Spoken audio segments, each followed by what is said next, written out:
तो ठीक है, मैं नहीं, तुम नहीं, देवी माँ को डिसाइड करने दो कि ये शादी होनी चाहिए या नहीं। अब खुद देवी माँ डिसाइड करेंगी।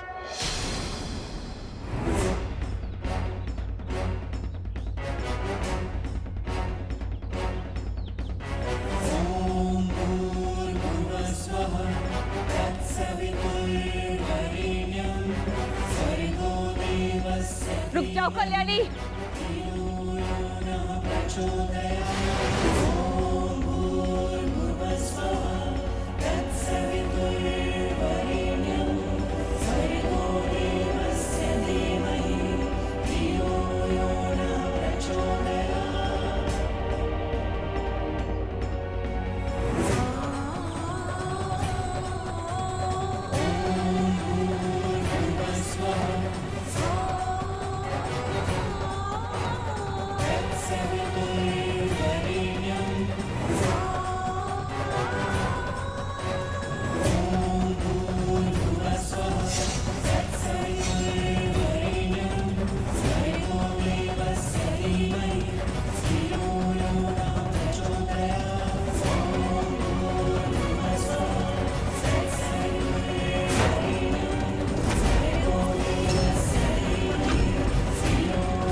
तुम इस हवन कुंड की आग को बुझाना चाहती हो ना? जाओ कर लो कोशिश, लेकिन अगर तुम्हारी लाख कोशिशों के बावजूद ये जोत नहीं बुझी ना, तो इसका मतलब यही होगा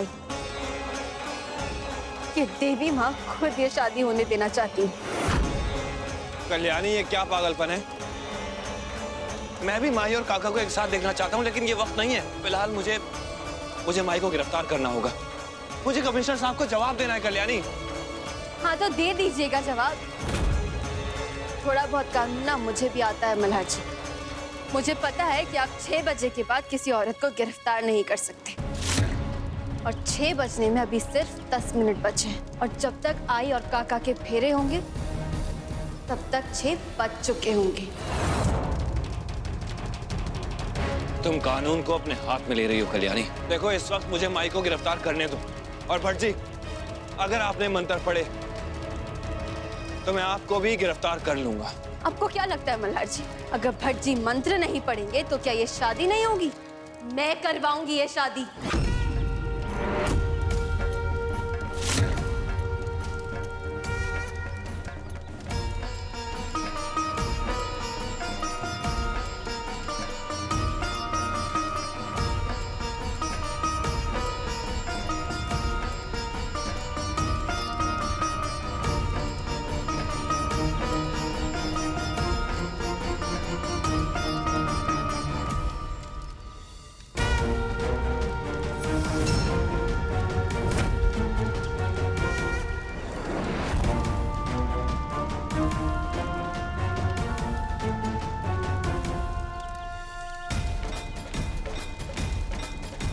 आज हम सब देख लेते हैं कि आखिर देवी माँ की क्या मर्जी है, और अगर देवी माँ की मर्जी है तो ये शादी जरूर होगी।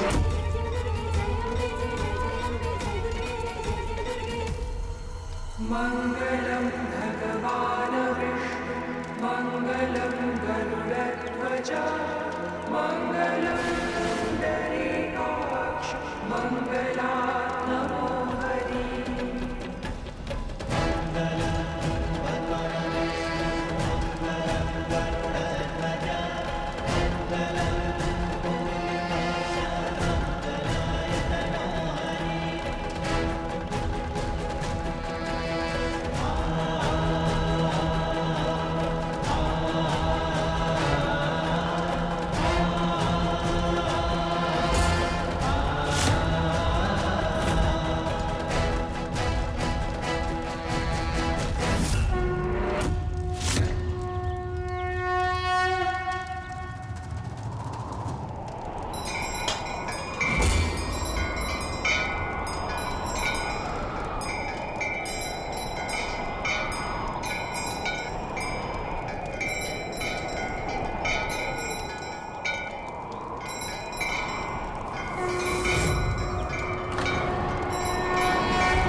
तो देवी माँ का भी संकेत मिल गया है।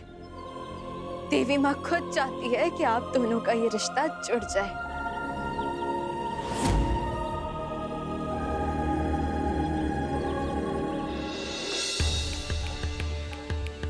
फेरे शुरू करिए काका।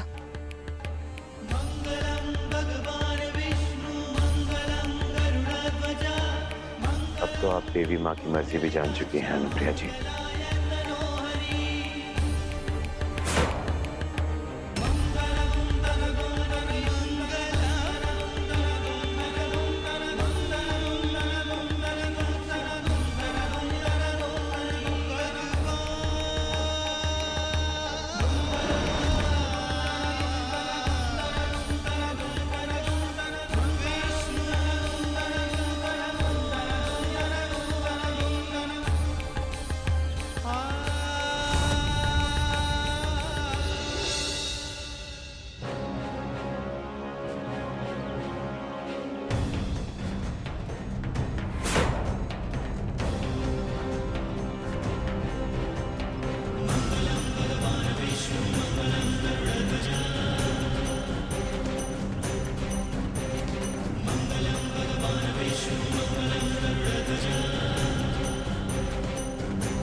और ये शादी पूरी हुई।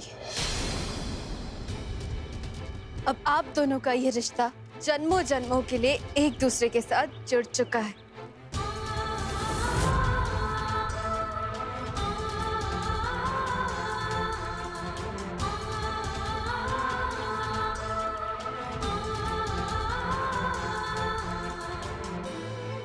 मैंने कहा था ना तुमसे कल्याणी, मैं तुम्हारे साथ हूं। कहा था मैंने कि मैं माई को बेगुनाह साबित करके रहूंगा, लेकिन ऐसे तुम कानून को हाथ में नहीं ले सकती। और मुझे कानून सिखा रही थी ना तुम। 6 बजने में आप भी 2 मिनट हैं। और माई को गिरफ्तार करने से मुझे अब कोई नहीं रोक सकता।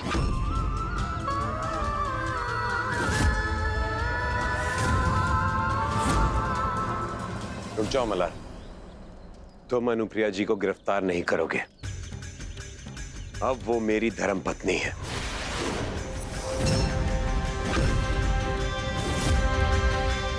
आप आई को यहाँ से नहीं ले जा पाएंगे मल्हार जी। मेरे फर्ज के बीच में कोई नहीं आ सकता कल्याणी, तुम भी नहीं। मुझे माई को गिरफ्तार करने से कोई नहीं रोक सकता। चलिए माई। रोक सकता है।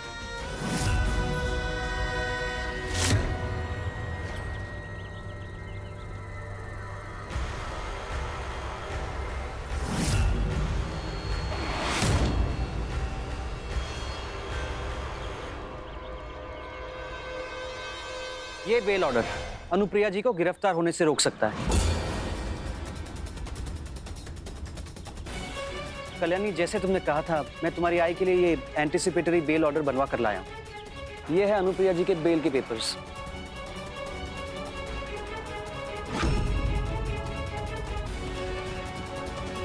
मैं पहले ही आदिनाथ अंकल को बोल के आई के बेल के पेपर्स तैयार करवा चुकी हूँ। 2 कदम आगे की सोचना मैंने आप ही से सीखा है मल्हार जी। 14 दिन कल्याणी, 14 दिन की बेल है। उसके बाद तो मुझे माई को गिरफ्तार करना ही होगा ना। मल्हार जी, कल्याणी राणे नाम है मेरा। 14 दिन के अंदर मैं मेरी आई को निर्दोष साबित करके दिखाऊंगी। फिर चाहे आप मेरी मदद करें या ना करें।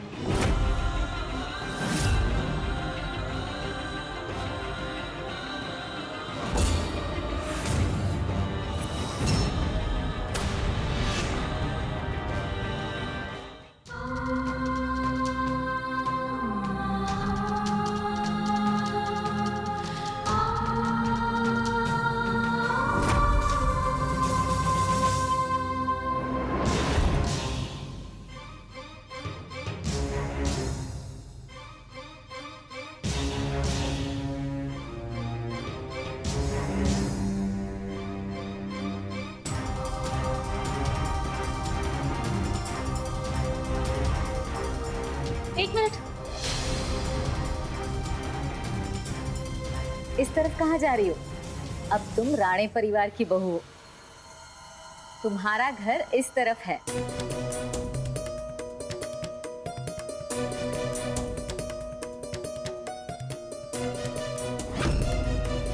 गृह प्रवेश करो।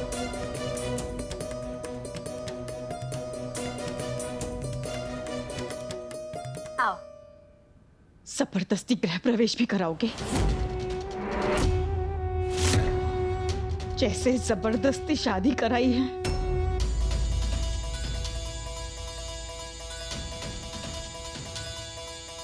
मैं नहीं मानती इस शादी को।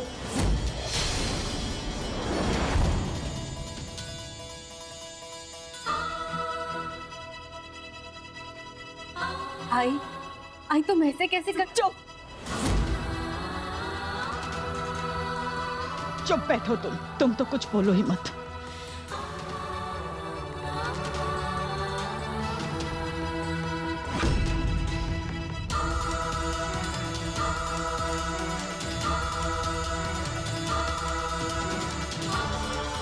आई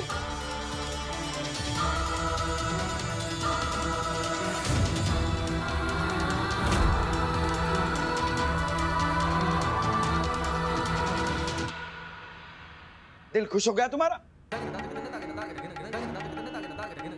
इन लोगों के सामने हम सबकी नाक कटवा के दिल को ठंडक पहुंच गई तुम्हारे? दुनिया में बस अनुप्रिया ही बची थी शादी करने के लिए, जिसने खुद होकर तुम्हारा रिश्ता ठुकराया था। मामन जी, काका के पास और कोई रास्ता नहीं था। अगर काका आई से शादी नहीं करते ना, तो आई को जेल जाना पड़ता, वो भी एक ऐसे जुर्म के लिए जो आई ने किया नहीं है। तुम्हें बीच में बोलने की अनुमति दी किसने? हर बार बड़ों के बीच में बोलना जरूरी है। जरूर तुम्ही ने इस बेवकूफ को उकसाया होगा। जेल से बचने के लिए शादी की बेहुदा हरकत तुम्हारे दिमाग से ही हो सकती है। बाबा कल्याणी का इस सब से कोई लेना देना नहीं है। ये धोखे की शादी मैंने अपनी मर्जी से की है। क्यों? दुनिया के सारे मुजरिमों का उद्धार करने का ठेका ले रखा है तुमने। अनुप्रिया ने खुद मान्य किया है ना कि वो खूनी है। वो खूनी नहीं है, और आपको कोई हक नहीं है कि आप उनके चरित्र पर लाछन लगाए। आप तो सारी सच्चाई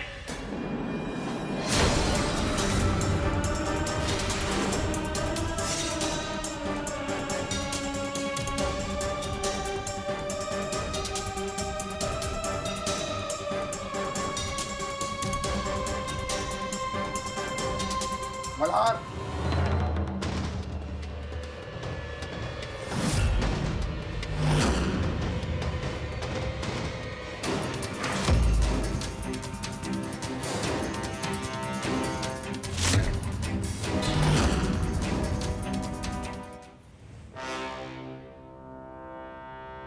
तुमसे ये उम्मीद नहीं थी मुझे मल्हार। तुम्हें बताया था ना मैंने कि इस केस को लेकर मुझ पर कितना प्रेशर ऊपर से, लेकिन फिर भी तुमने अनुप्रिया को गिरफ्तार न करके मीडिया वालों के सामने मेरी नाक कटा दी। सर मैं माफी चाहता हूँ, लेकिन बेल ऑर्डर्स के रहते मैं कर भी क्या सकता था। और मैं जानता हूँ कि माई बेगुनाह है, माई ऐसा संगीन जुर्म कर ही नहीं सकती। बस करो मल्हार। तुम शायद बोल रहे हो कि तुम्हारी आई ये अनुप्रिया पहले ही अपना गुनाह कबूल कर चुकी और फिर सारे सबूत भी तो उनके खिलाफ हैं। लेकिन जब अपने रिश्तेदारों की बात आती है तब शायद तुम कानून को भूल जाते हो। यहाँ क्या कर रही हो? तुम्हें कमरे से बाहर निकलने से मना किया था ना मैंने। जब अपने कमरे में। आज मेरा सर शर्म से झुक गया मल्हार। एक्चुअली गलती मेरी। जब मुझे पता चला कि तुम्हारी आई अनुप्रिया इस केस से जुड़ी है, तभी मुझे ये 26 जुलाई वाला केस तुमसे लेकर किसी और को दे देना चाहिए था। कमिश्नर साहब, लेकिन इसमें मल्हार की कोई गलती?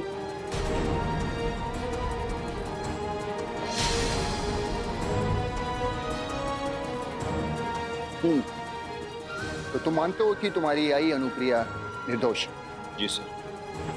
ठीक है, 14 दिनों का वक्त है तुम्हारे पास इस केस को सॉल्व करने के लिए। और अगर तब तक इस केस को सॉल्व नहीं कर पाए तो अनुप्रिया को जेल जाने से कोई नहीं रोक पाएगा। और इसका 14 दिन तक अगर मैं अनुप्रिया को बेगुनाह साबित नहीं कर पाया तो आपको मेरा इस्तीफा मिल जाएगा।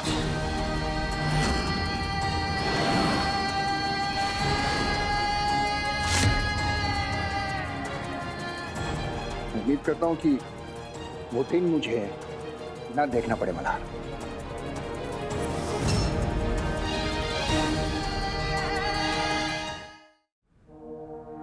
चलता हूं।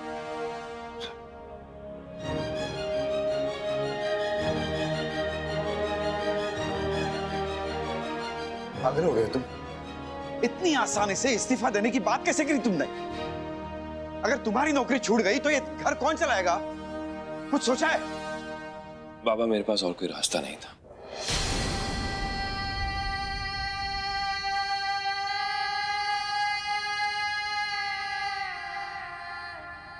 आज तुम्हारी वजह से सबके सामने शर्मिंदा होना पड़ा कल्याणी। खुश हो तुम? कहा था मैंने भरोसा करो मुझ पे। मैं माई को बेगुनाह भी साबित कर दूंगा और उन्हें जेल से भी छुड़ा दूंगा, लेकिन नहीं, भरोसा ही नहीं है मुझ पे ना।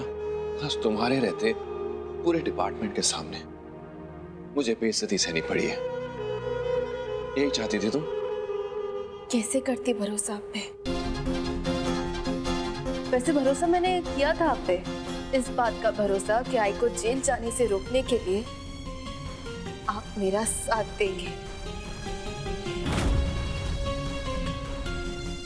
लेकिन आपने क्या किया? तोड़ दिया ना मेरा भरोसा।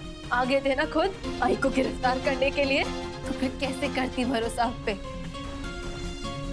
वाह, ये सही है। खुद भरोसा भी तोड़ो और फिर भरोसा ना करने के लिए ऐतराज भी करो।